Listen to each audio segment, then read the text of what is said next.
The Irish potato famine struck in 1845 and lasted nearly 6 years.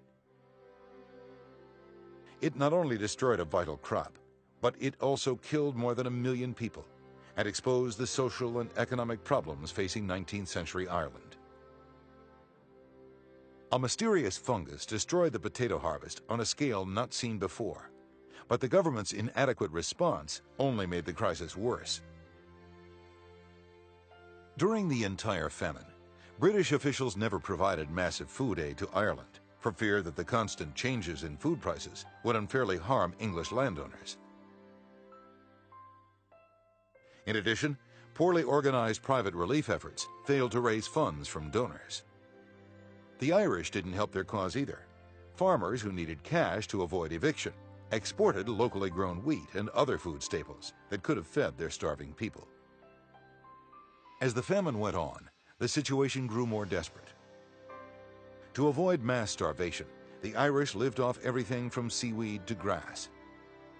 Many pawned all they owned to buy what little food they could afford.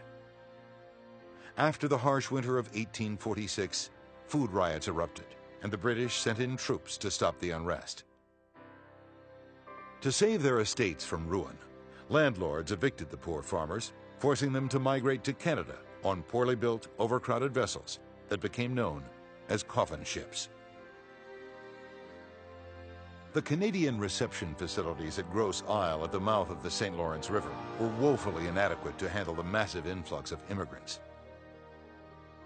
Of the 100,000 Irish who sailed to Canada in 1847, an estimated 1 out of 5 died from disease and malnutrition. About half the survivors crossed the border and began new lives in the United States. The potato famine had a devastating effect on Ireland and led to a permanent reorganization of the nation's agriculture and land use.